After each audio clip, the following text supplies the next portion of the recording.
Which I'm waiting for the stitch numbers on my Nick Bolton jersey as well. Nice. So that's that.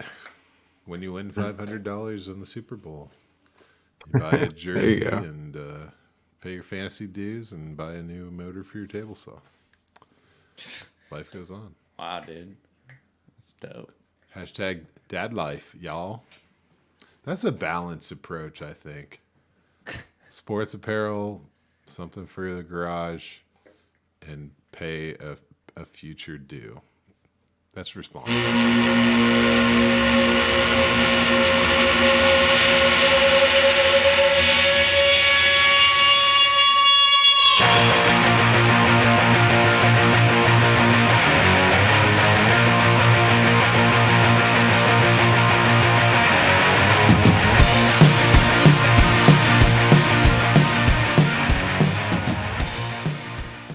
And welcome back.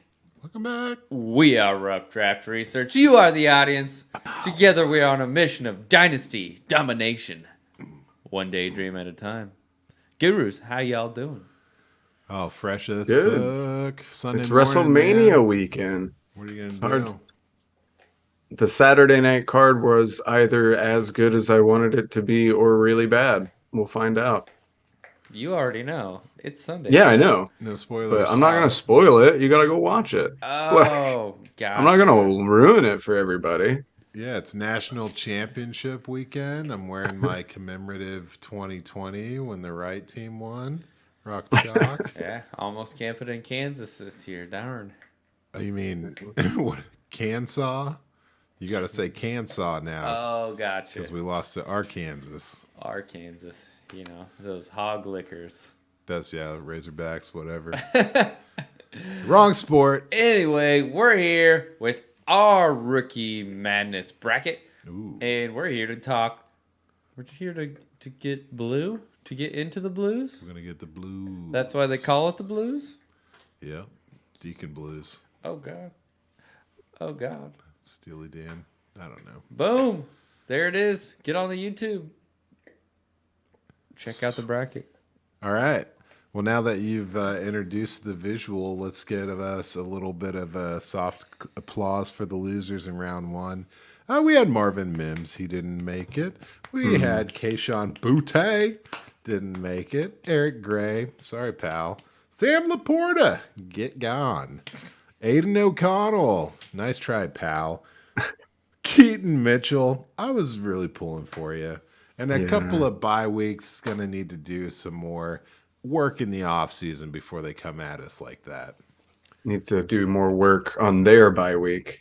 Get That's right. prepared for the tournament. Yeah, so those are our losers, and we're about to add 4 names to that list, unfortunately, but it should be fun. So let's just crack into it. First matchup, we have Quentin Johnston against Trey Palmer. Got a 1 seed going up against what was Trey? An 8 seed. Yeah, 1 versus 8. I don't think an upset happens here. I think Quentin Johnston still pulls this one out. Yeah. Surprisingly closer than I expected. Yeah. Isn't it? Quentin Johnston's kind of coming down. Yeah, like coming down a little far. They're meeting in a common ground. But yeah, Quentin Johnston gets this one. I do think he gets it. Trey Palmer, he's fun. 6 foot, 192 pounds out of Nebraska, 22 years old.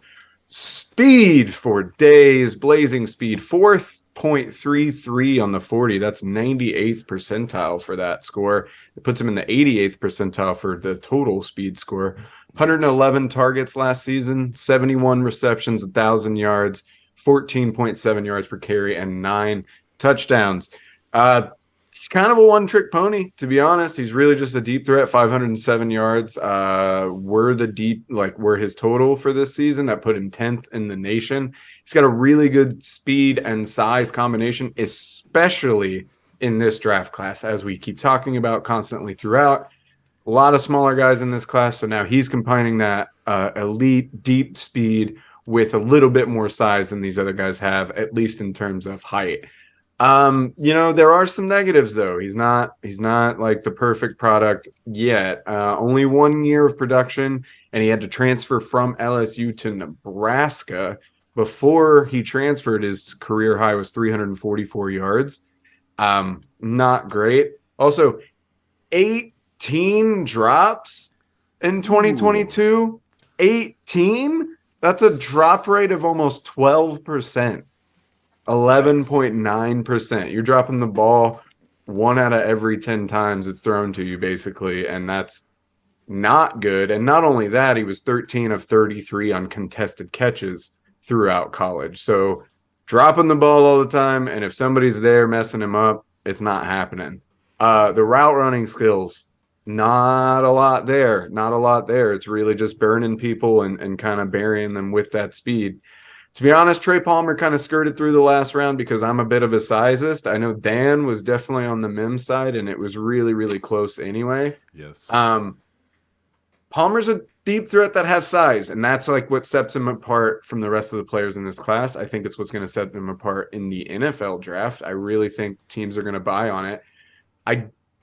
I'm worried. I don't think he has a lot of versatility. He's got a little bit of elusivity, nothing to write home about. They tried to use him in a ton of different ways, it seemed like. There were a lot of screen passes to him. Didn't really end up happening. I didn't really see too many explosive screen passes off of him. They would do a reverse every now and then, and sometimes it worked. Against Purdue, he broke the game by taking a reverse 60 yards at one point, set him up in the red zone, then had a smooth little wheel route on the outside and burned Purdue for a 72-yard-ish touchdown. So, there are ways to use him. I'm just a little bit worried, and I sound like a broken record during this tournament, but the fantasy, long-term viability of this guy, he's kind of just that dude to take the top off the defense, going to be a mid-round flyer for a team that needs a deep threat. Interesting places he could go. Somewhere like Kansas City needs a deep threat after losing Mecole Hardman and MVS not really being the craziest, most successful deep threat. You could go there. That's just one, but I don't know. The negatives of Trey Palmer loom pretty heavy on me. He'd be interesting in the right spot, but really, when the thing that's got me the most excited about you is literally just that you're fast and taller and a little bit bigger than everybody else in the class, and that's it. It makes it hard for me to see you in more than just another flyer piece that you sometimes use, or somebody that's not really fantasy viable that could put up big time random scores for you in the NFL, but not really enough to keep on a roster. Man, turns out Marvin Mims beat him to that Kansas City job too. So Oh, looks golly. like no, man. Actually, I think I have a little more optimism about Okay. Trey Palmer. As you said, man, it was a mixed up usage, which isn't ever good for consistency or standalone. I don't know. It doesn't look pretty, but he was a 4-star recruit coming out of high school. Got Yeah. recruited to LSU. And I think my favorite thing about him, or something I noticed about him that I really liked, was the way he disguised his routes with timed speedy release after kind of a slow start. Okay. And I think that's really cool, the way he gets corners to bite or to look at the quarterback because they think it's an underneath route, and then just boom, then he hits the speed. So I thought there's something to that gave him a little potential, but otherwise, yeah, it's kind of all over the place, like you're saying. But I don't know, man. I should have, Marvin. You win some, Yeah. you lose some. This ain't this. Like I said, we do this as a hobby, so spare us. Every once in a while, a swing. I mean, I think they swing. both have the same kind of upside and the same kind of miss chance. Marvin Mims is just smaller but has very probably a better route runner and not quite as fast but still really fast. So I don't know. They were both very close to me. It could have gone either way. I pushed for the size for sure. And I agree with that, especially in this class. So opportunity should be better for Palmer. But I mean, here we go, talking size and such. Our next matchup is Jalin Hyatt, Tennessee wideout versus Zach Charbonnet, UCLA running back. And it's no surprise if you listen to the podcast, we've been pouring the Charbonnet pretty hard over here. So pinkies up. But it's kind of crazy to see Jalin Hyatt lose in the round of 32. Yeah. I mean, I say crazy, but I don't know, dude. What are you going to... I don't know. It feels weird, but drew a bad matchup, man. So that's what happens. Said it a million times. Chocked full of lightweight receivers, this draft class. Definitely is. Not all of them will be successful. Hopefully some of them will be. And I think that I'm looking for Hyatt to possibly be one of those guys. He is a 6 foot wide out, so he's got, a little bit more the reach to him than those other smaller guys. But at 176, I don't know. You get a little worried.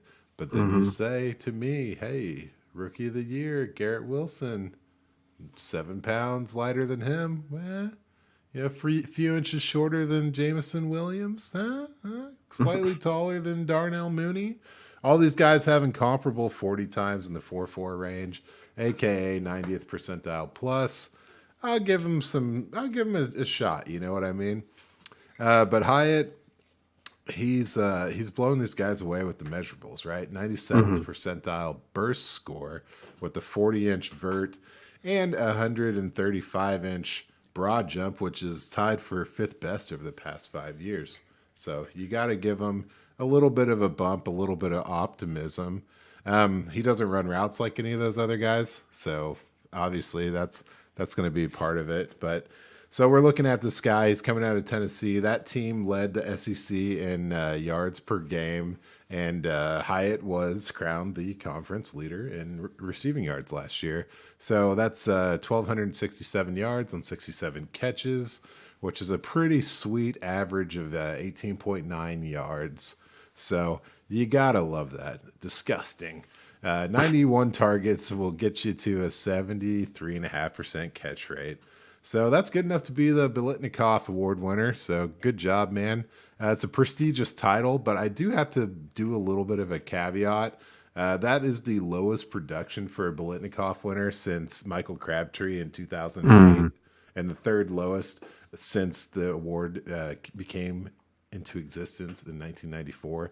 So Gotcha. As far as Biletnikoff Award winners go, not too impressive, especially when you compare that with his production his first 2 years with Tennessee, which were under 300 yards each season. So he blows up and has a great year, and you can't take anything away from him. But oh, no.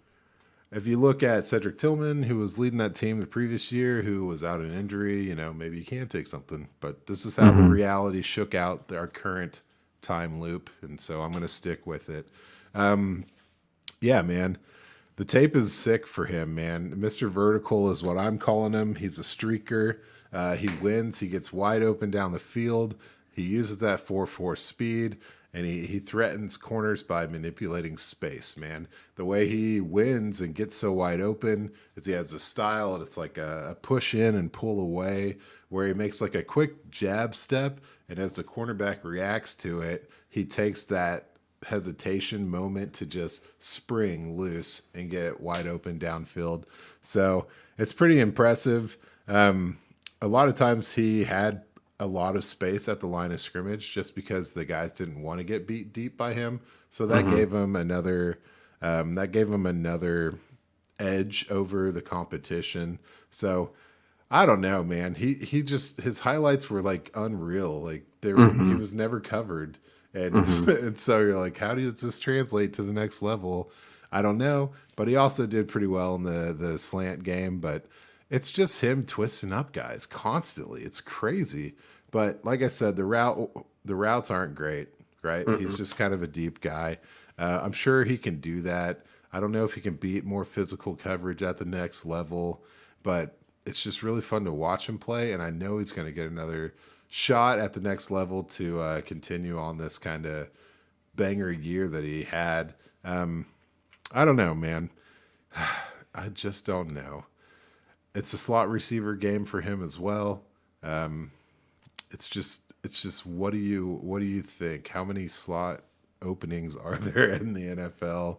We keep on saying we got a bunch of slot guys coming out, but I think he can play outside. He definitely did with Tennessee, and if he can, let his technique go to the next level, I think he could be pretty solid, man. He's got great ball skills, catches the ball well even when he is covered, and he is a pretty strong runner through contact. But he's not really. I don't know.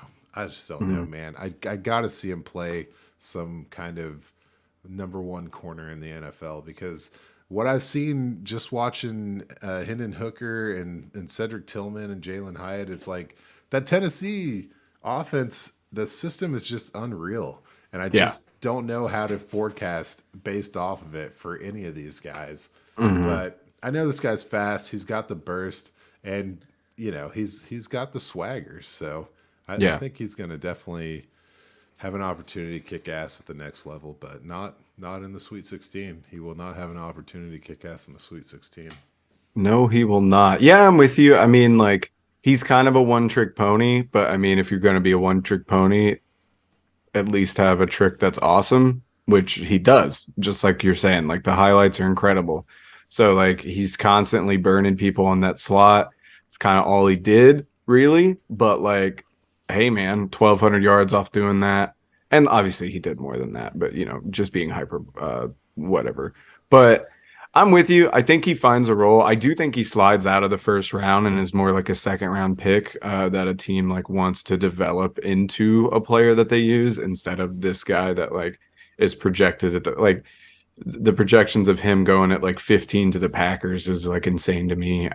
Personally, I just think that he's more like, I don't know, like to me, a first round guy is typically a guy that has at least 2 or 3 traits, and then like other ones you think you can develop. Whereas Hyatt has like one that is head and shoulders above everybody else kind of in his class at that one thing, but he doesn't really have anything else as far as like I don't know. Like to me, that makes him like, oh my God, I got to have this guy in the first round of the NFL draft. He'd probably go late first round of a rookie draft, depending on where he goes. But I that's where I'm at with Hyatt. He's an interesting guy. It's going to be weird to figure out. I think there is a high chance that he has a lot of success in the NFL, but I'm just not like gung ho. He's definitely going to do it type of attitude, I guess.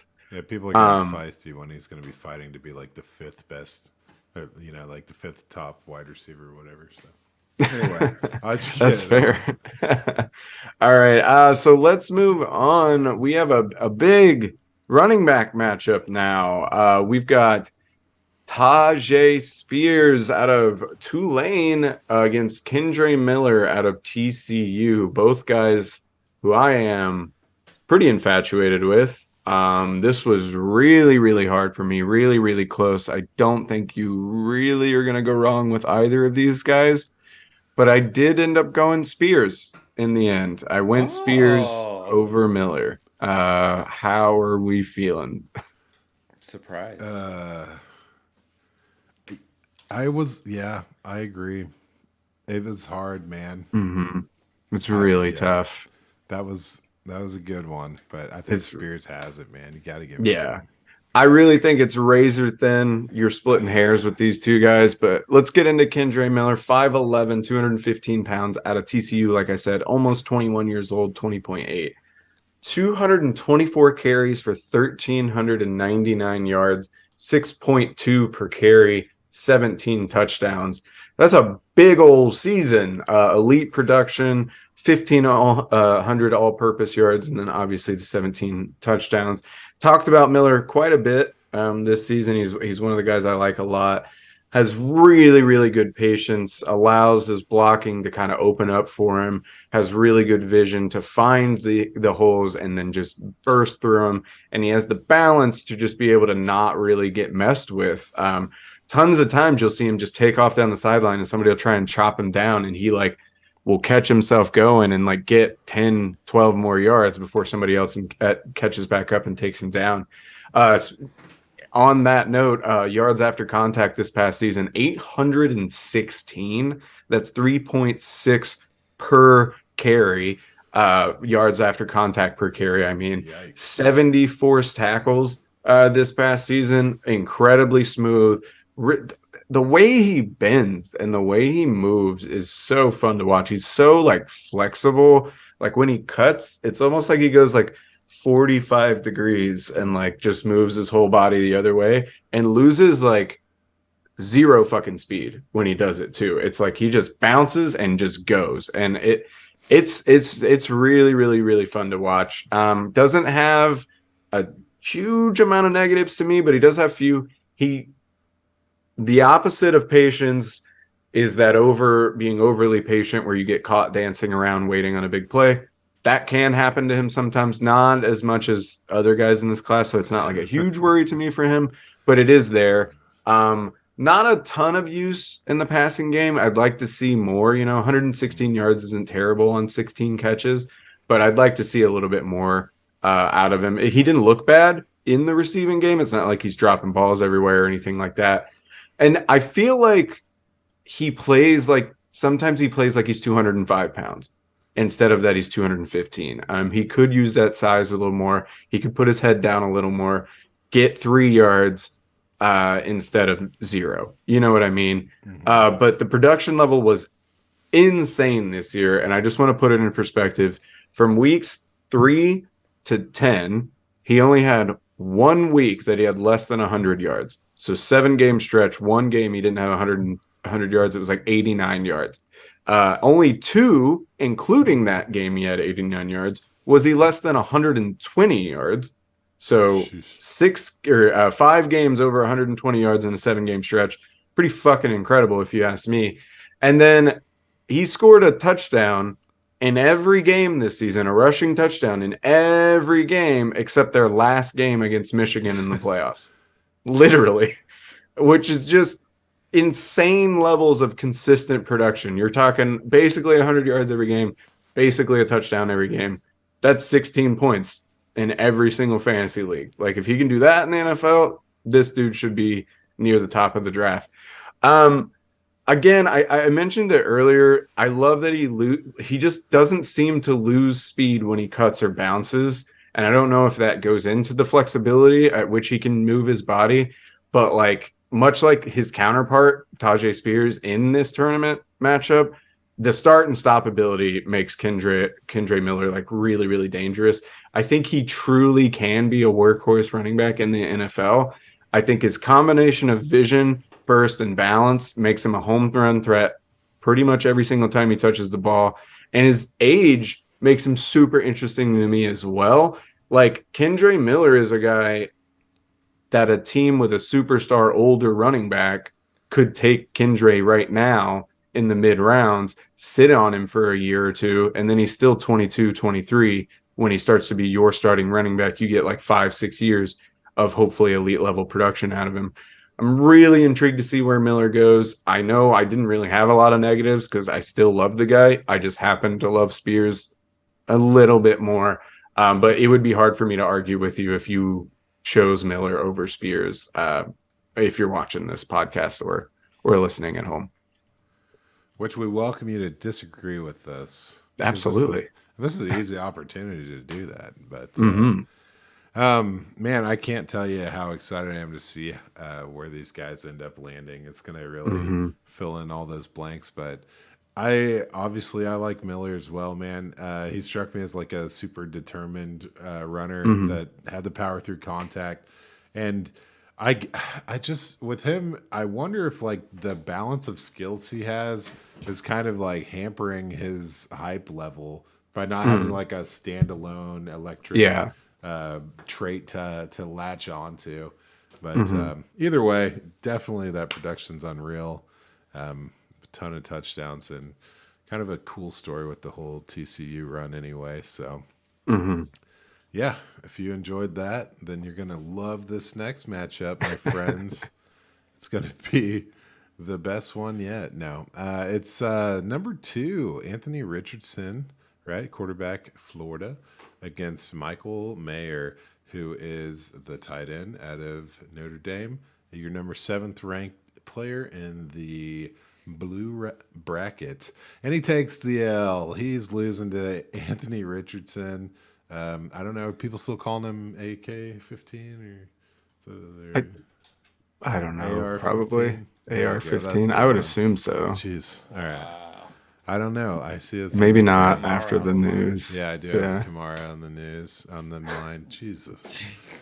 Anyway, you know what I don't have on my mind is tight ends because I'm stacked on my squads. Don't worry about that. Jesus Christ. But let's get into Michael Mayer. Yeah, he's coming out after 3 years with Notre Dame at the age of 21 and a half currently. So you like that? You like that age? He is pretty solid at 6'5", with the 249 pounds on him. He's a pretty good size tight end, I'd say. Not like huge, but definitely sturdy. But despite his outlandish stats, which we'll get into, he fell a bit short at the combine, which kind of was weird, man. It was kind of a weird thing. It gave us reason to doubt his status as the top dude when he ran a 4.740, which is a 71st percentile. You know, not horrible, but yeah, it's below average on a couple of the other metrics, leading to a 44th percentile burst score. But what may appear to be subpar athleticism didn't do much to slow him down on the field. He was insane, leading Notre Dame as a receiver last year and spending his freshman and sophomore years as the number 2 receiving producer on the team. So that's pretty impressive. Back-to-back 800-plus receiving yards over the past 2 years. And I don't know, he had plenty of trips to the end zone, 7 as a sophomore and 9 last year. It's just hard not to get excited about this guy. And when you watch the film, it's pretty easy to see why. He's just got like a crazy strong awareness as a receiver. He runs his routes really well, and he's got nice footwork at the line, quick moves through his route, creates space. But what he really is good at is having a nose for like the soft spot in the coverage and kind of camping out, waiting to make a play, just like right there behind the second level, or even crossing in front of the linebackers. It's impressive, man. He moves really well for a tight end, I'd say, and the production reflects that, man. It's just short of 2,100 yards, and he had 18 touchdowns in 3 years. You know, instantly produced as a freshman.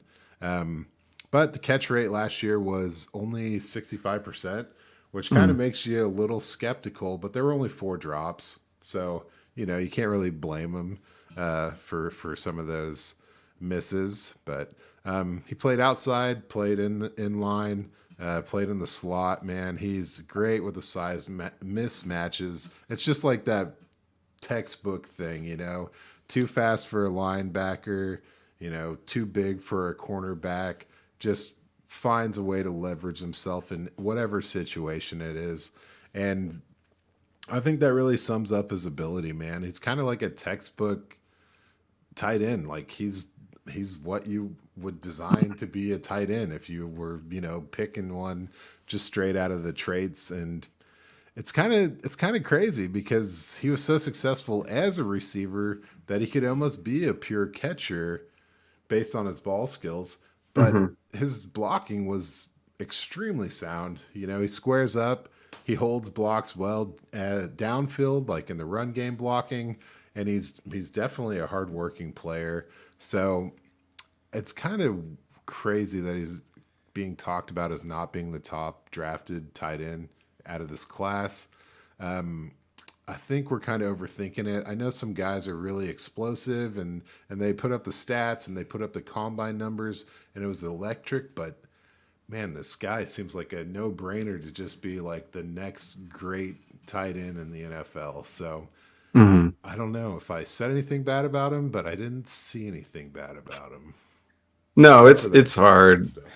He's one of those guys. It's the football IQ, similar to like all the time you'll have people say like Travis Kelce's not even that fast. Like how does he do all this? Da, da, da, da. And it's like because he understands exactly what he's meant to be doing at all times on the field, which is something that Michael Mayer does. Like if you're smart enough, you don't have to be that fast in that position. Like, was it surprising you ran a 4.7? Absolutely. But again, like you said, that's still not like a death nail. And like you can't argue with production, especially at a position in college that doesn't typically get a ton of production.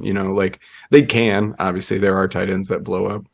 The only thing I will say, like a lot of the most recent tight ends that were supposed to be can't miss, like guys have just kind of been fine, like at the most. So like it worries me that now a guy that is kind of projected to be that next one is now just already being talked about like he's fine. Like it's just kind of an interesting dynamic. But I'm with you, man. Like he should be. I know like even PFF doesn't have him as the top tight end anymore. They put Dalton Kincaid above him, which to be fair, Dalton Kincaid is a hell of a player.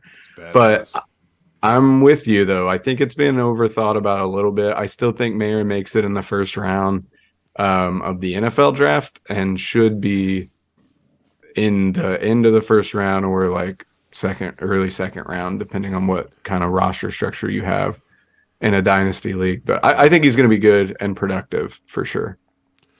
Yeah, if he goes to the Chargers or Lions, man, I think he's going to be borderline first rounder, Yeah. man. I feel like if you're a Lions fan, would you get excited about that? Like you should, but after Hawkinson and then trading him, immediately taking another tight end in the first round, would that not be weird? Or that's how you do it, man. I guess like, that's fair. Like logically, I guess just when you spent a first round pick on a guy that was supposed to be the next great tight end and then didn't really work, to then just immediately spend another first round pick on a guy who's supposed to be the next generational tight end. There'd be some healthy skepticism on some fans' part, I think. But no, that was just a thought experiment. I like Michael Mayer a lot. I think he's going to be fine. I think your problem is you just haven't seen what happens when the Falcons get Anthony Richardson back with Kyle Pitts. There we go. To make the dream team right again. Okay. Then we'll be all right. If that even, I don't even know if those timelines. You talking about college teammates, bro? That was Kyle. I think it was Kyle Trask, but I think it was Trask. That's fine. That was fun. I was having fun with that. Damn. All right. So that is our blue bracket, and we can wrap up the winners real quick for you. So we had Quentin Johnston moving on, beating Trey Palmer. We had Tyjae Spears moving on, beating Kendre Miller. Zach Charbonnet moving on, beating Jalin Hyatt. And Anthony Richardson beating Michael Mayer. And I'm pretty sure I just stole AJ's job, but that's fine. No, that's He's fine. over here mopping tears. Apparently, he didn't find out till Sunday that Irv Smith got signed by the Bengals. I didn't find that out till right now. I didn't find it out till right now, actually. Dang. Yeah. All right, well, we can discuss this later, guys. I found out on Wednesday. Shit. Sleeping. He's like, I just found out right now. And I was like, All right, bye. see ya.